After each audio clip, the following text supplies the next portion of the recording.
and welcome to Cheap and Green.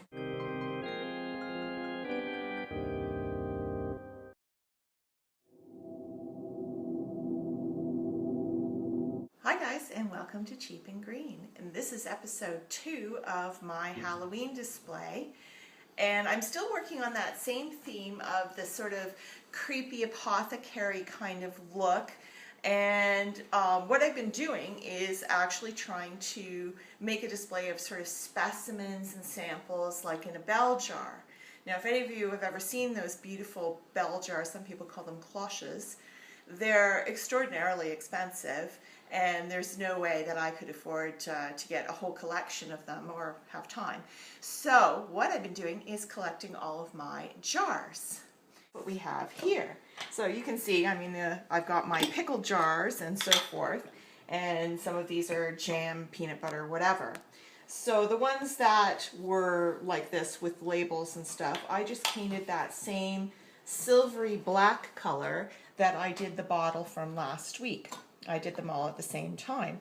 Some of them I was lucky enough had black lids already.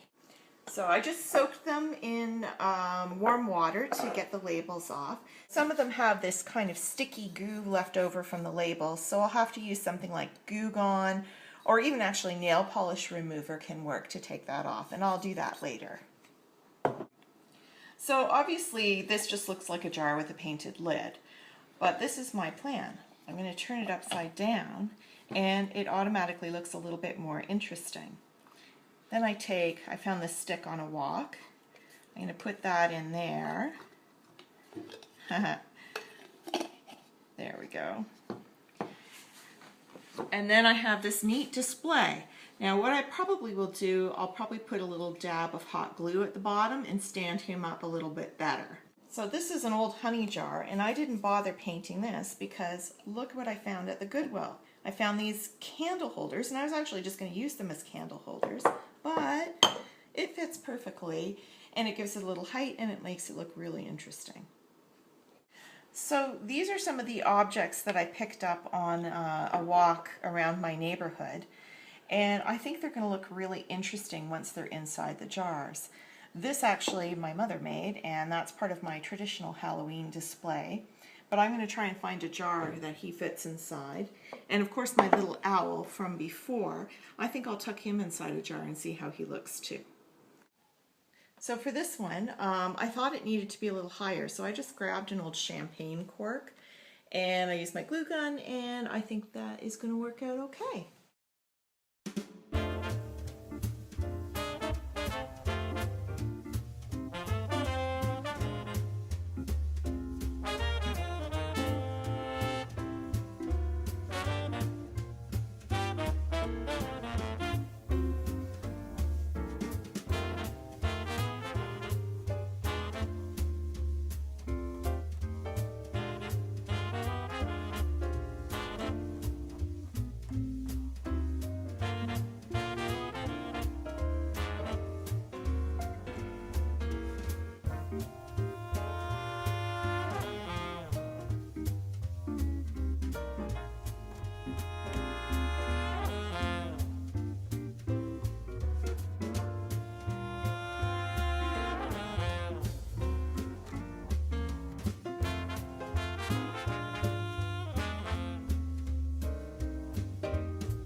So this is what I've got going on here.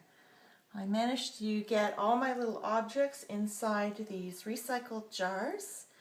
A little bit of glue, a little bit of paint, otherwise free. So this is episode 2, and you'll get to see the big reveal when I put it all together in a couple of days. So thanks.